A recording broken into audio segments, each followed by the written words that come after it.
पहले किसी भी धार्मिक कार्यक्रम के नाम पर मस्जिदों के सामने खड़े होकर गंदगी उगलना, फिर मस्जिदों की गुंबद पर चढ़कर भगवा झंडा लहराना, राह चलती हिजाब वाली बच्चियों से बदसलूकी करना, फिर छोटे छोटे मासूम जालीदार टोपी पहनकर सड़क पर खड़े बच्चों के टोपियों को उछाल देना और मुस्लिम बुजुर्गों की दाढ़ी को नोच लेना इस देश में कितना नॉर्मलाइज कर दिया गया है ना।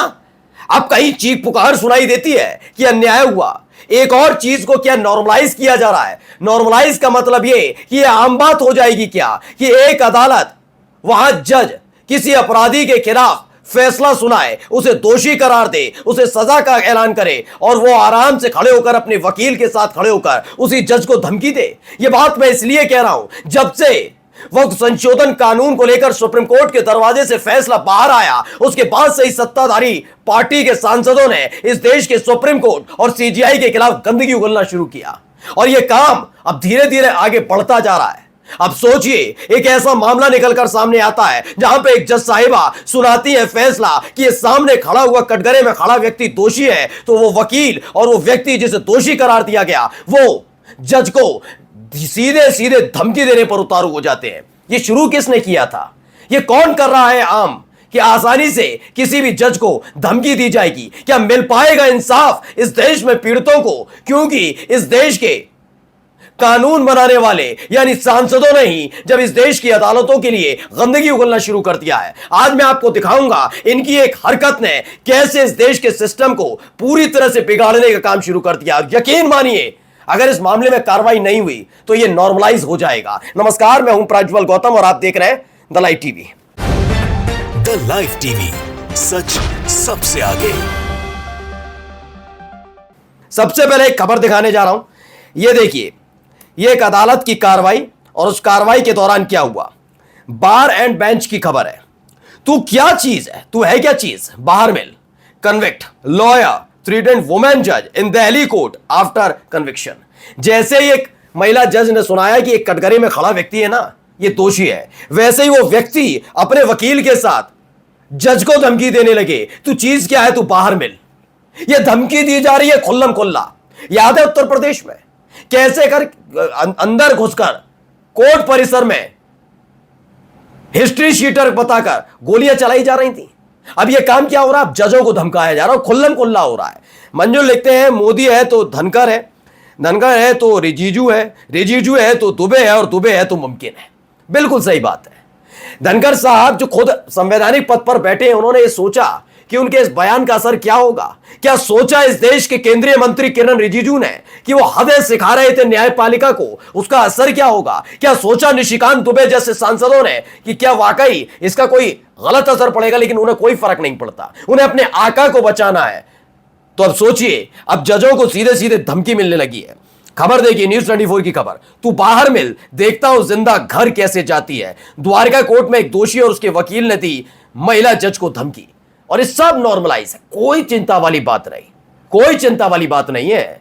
अब इंसाफ ना मिला तो रोना मत, क्योंकि आप ही की तरफ से चुने हुए व्यक्ति खुल्लम खुल्ला जब इस देश के चीफ जस्टिस ऑफ इंडिया को धमकी दे सकते हैं, आपकी हद क्या है वो बता सकते हैं। बता सकते हैं कि गृह युद्ध सीजीआई की वजह से हो रहे हैं, तो ये होना लाजमी है। और माफी मांगना छोड़िए, कर क्या रहे जरा देखिए। ये व्यक्ति फिर आते हैं सामने। सुप्रीम कोर्ट अपनी सीमा से बाहर जा रहा है, फिर निशिकांत दुबे। ऐसा कीजिए, सारे जज को अपने घर की सीमा रेखा में बुला लीजिए। दूसरों को पाकिस्तान भेजने वाले निशिकांत पर देशद्रोह का मुकदमा दर्ज कर उनकी सांसदी छीन लेनी चाहिए और यकीनन छीन लेनी चाहिए। नजीर अगर पेश नहीं की ना, तो ये तो द्वारका कोर्ट की जज है। अभी आपको आने वाले वक्त में ऐसे कई और मामले देखेंगे, क्योंकि निशिकांत दुबे और बीजेपी के सांसद और केंद्रीय मंत्रियों की बदौलत अब एक नई परिपाटी शुरू होने जा रही है। चलिए आइए, इतिहास रचने वालों की सरकार में एक और इतिहास रची दिया गया आखिरकार। आवेश तिवारी लिखते हैं, माफी मांगेगा, हर कीमत पर माफी मांगेगा। कुछ लोगों की किस्मत में सिर्फ माफी मांगना लिखा होता है, उनका इतिहास माफी का इतिहास होता है। नफरत फैलाओ, माफी मांगो। दूसरों को गाली दो, माफी मांगो। दंगे कराओ, माफी मांगो। किसानों को मौत दो, फिर माफी मांगो। और कानून लागू करो, फिर माफी मांगो। ये भी मांगेगा। मैं पूछना चाहता हूं निशिकांत दुबे, छोड़ दीजिए सुप्रीम कोर्ट और जो आप, मैं तो कहता हूं आपके साथ हूं, ये तो सारी इधर उधर की फालतू बातें। बिल्कुल सही कहा। कृषि कानून किसने लागू किया था? 3 कृषि कानून कौन लाया था? आपकी सरकार। 3 कृषि कानून जब वापस लिए थे तो यह बात कहने की हिम्मत आपकी नरेंद्र मोदी साहब से थी? आका नहीं है, वो आपके आका होंगे। इस देश का कोई आका नहीं हो सकता, कोई भी नहीं। जब 3 कृषि कानून लाए वो वापस क्यों लिए? क्यों? क्योंकि उनको पता था हालत खराब हो जाएगी, इसलिए डर की वजह से, चुनाव में डर की हार की वजह से यह करना पड़ा। लेकिन अगर सुप्रीम कोर्ट ने संविधान का लिहाज रखते हुए कुछ कहा तो आपको गृह युद्ध याद आ गया। इस देश के अंदर हालात इतने गंदे किए किसने? पूछा कभी? छाती पीटने का काम निशिकांत दुबे ने किया कि मणिपुर में 2 साल से क्या हो रहा है? फर्क नहीं पड़ा, क्योंकि ये फर्जी राष्ट्रवादी हैं सारे के सारे। वरना सबसे पहले इसी पर आते। एक पुराना इनका ट्वीट है, वो आजकल बड़ा वायरल हो रहा है। डॉक्टर निशिकांत दुबे का 2021 का वीडियो ट्वीट है, जो लिखा हुआ वो पहले पढ़ लीजिए। निशिकांत दुबे ने एक बार क्या लिखा था शशि थरूर के ट्वीट को रिट्वीट करते हुए। इस पर सुरेंद्र राजपूत है, वो लिखते हैं, सच में हो निशिकांत। मैं इस बात का समर्थन नहीं करूंगा, तब भी चूंकि वो उनकी चाहे भाषा शैली क्या है, पार्टी उनकी क्या सोचती है, कैसा सोचती है, फिर भी वो एक सांसद हो, मैं तो नहीं कहूंगा। लेकिन सोचिए हालात क्या पैदा हो गए हैं कि अब ऐसी ऐसी बातें खुलकर कही जा रही हो। क्या कहा जाए? अब आइए चलिए राहुल गांधी की खबर पर चलते हैं। एक खबर आई है, पहले सुनिए क्या हुआ है। लोकतंत्र और भारत विरोधी हैं राहुल गांधी, ये प्रदीप भंडारी की तरफ से कहा गया। राहुल ने विदेशी धरती पर भारतीय लोकतांत्रिक प्रक्रिया पर सवाल उठा दिए हैं। राहुल गांधी पर बीजेपी प्रवक्ता है प्रदीप भंडारी का हमला। कौन प्रदीप भंडारी? पहले तो ये समझ लीजिए, जिस आदमी ने सैटेलाइट चैनल पर किसानों के लिए किस शब्दावली का इस्तेमाल किया था, तब ये एंकर हुआ करते थे, ये पत्रकार हुआ करते थे। पत्रकारिता में तो आप जानते ही हैं, उछल कूद पत्रकारिता, रिया वाला मसला याद है ना, वही वो रिया चक्रवर्ती वाला मसला। और उसके बाद ये एंकर बने, और एंकर में भी इन्होंने किसान आंदोलन के समय क्या शब्द बोले थे किसानों के लिए, हर किसी को पता है। ये खैर बीजेपी में ऐसे ही लोगों की जरूरत है। अब प्रदीप भंडारी ने हमला बोला है, क्या मुद्दा था मैं बता देता हूं। लोकतंत्र और भारत विरोधी है राहुल गांधी। क्यों? क्योंकि पोल पट्टी क्यों खोल रहे हो भैया? राहुल ने विदेशी धरती पर भारतीय लोकतांत्रिक प्रक्रिया पर सवाल उठाए हैं, ये प्रदीप भंडारी कहते हैं। प्रदीप भंडारी जी, मैं आपको बिल्कुल सम्मान करता, आपने जो भी आपने सैटेलाइट चैनल पर बैठकर अपने दिल और दिमाग में जो विचार हैं इस देश के किसानों के लिए वो परोसे, उसके बाद भी चूंकि आप हमारी ही जमात से आते हैं, पत्रकार है, मैं आपका सम्मान करता। बस एक काम करते कि इस देश के प्रधानमंत्री ने जब अपने विदेशी दौरे के वक्त हमारे देश का अपमान किया था, हमारे देशवासियों के लिए जो बोला था, उस पर भी सलाह देते, दिखाऊंगा। लेकिन राहुल गांधी के किस बयान से मिर्ची लगी है वो दिखा रहा हूं।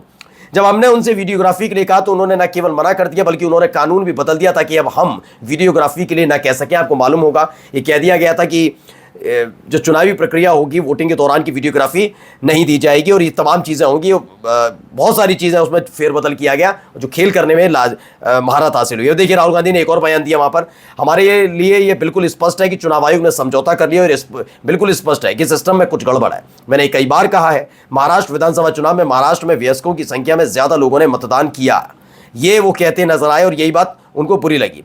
चलिए राहुल गांधी की वो बाद में दिखाऊंगा बयान, लेकिन पहले नरेंद्र मोदी साहब के इस बयान पर भी ज्ञान दे देते प्रदीप भंडारी तो अच्छा होता। एक समय था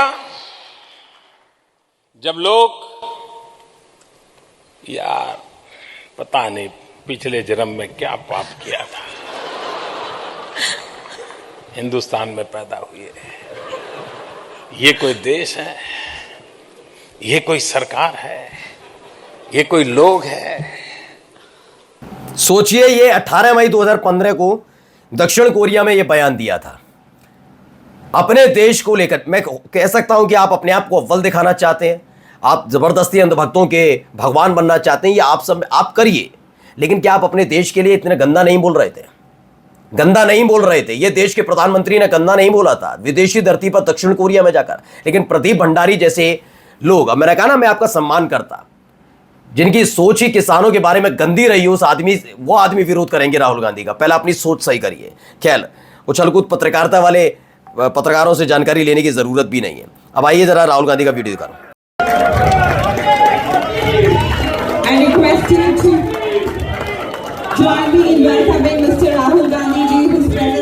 चलिए मैं बताता हूं। सुरभि मरादिया लिखते हैं, ब्रेकिंग न्यूज, राहुल गांधी भारतीय प्रवासियों को संबोधित करने बोस्टन पहुंचे। यहाँ मौजूद सभी लोगों ने खड़े होकर तालियां बजाकर उनका स्वागत किया। भारत के विपक्ष के नेता प्रधानमंत्री से 100 गुना ज्यादा प्रभावशाली और ताकतवर है, और इसका अभी सबूत आ भी गया। टाइम्स मैगजीन जो छपी, उसमें इस बार एक भी भारतीय का चेहरा नहीं है, इनके अंधभक्तों के विश्व गुरु का भी नहीं है। अफसोस की बात तो है, कहाँ लाकर देश को खड़ा कर दिया और इतिहास एक और रच दिया है। खैर, अगली खबर दिखाता हूं। योगी आदित्यनाथ ने एक बयान दिया, ये लोग जिन्ना का महिमा मंडन करते हैं। सीएम योगी ने राणा सांगा को लेकर सपा पर बोला करारा हमला। लेकिन इसी को लेकर एक पत्रकार है डॉक्टर राकेश पाठक है, वो क्या लिखते हैं, आजादी से पहले जिन्ना के साथ सरकार बनाई आपके प्रोफेसर श्यामा प्रसाद मुखर्जी ने, जिन्ना की मजार पर मत्था टेकने गए आपके लाल कृष्ण आडवाणी, जिन्ना पर किताब लिखी आपके नेता जसवंत सिंह ने, जिन्ना के देश में बस लेकर गए आपके अटल बिहारी वाजपेयी, जिन्ना के देश में बिना बुलाए बिरयानी खाए आए आपके नरेंद्र मोदी, और जिन्ना का महिमा मंडन करते हैं ये लोग। इन लोगों पर लानत है जोगी जी, है ना। दरअसल क्या है, ये भ्रमित करना है, कुछ पता है नहीं या पता होते हुए भी लोगों को बेवकूफ़ बनाना ही इनका काम है इन लोगों का। अब आइए, एक खबर आई है, ये खबर आपको पता होगा गुना में क्या हुआ था। उसके बाद एक बयान आया था वहाँ के बड़े अधिकारी का, उसके बाद 24 घंटे बाद बयान उन्हें बदलना पड़ा। क्यों बदलना पड़ा? क्योंकि उनका तबादला कर दिया गया। बहुत सारी चीज़ें क्यों हुआ, पढ़िए। गुना मध्य प्रदेश, हनुमान जयंती पर भाजपा पार्षद ने मस्जिद के सामने हंगामा पत्थरबाजी की। एसपी संजीव सिन्हा ने एफआईआर की, लेकिन 6 दिन बाद एसपी का तबादला हो गया और ये इनाम के तौर पर इनको मिला कि आपका तबादला कर दिया जाता, और होना भी था। जब उत्तर प्रदेश में बरेली के एसएसपी का इसीलिए हो गया था तबादला एसपी का, क्योंकि उन्होंने उपद्रव मचा रहे कांवड़ियों को सही जगह बता दी थी और कानून याद दिला दिया था, तो उनका भी ऐसे ही तबादला कर दिया था। तो यानी इन्हें उत्पातियों से नहीं है दिक्कत, इन्हें यह देखना है कि उत्पाती किस पक्ष वाले हैं।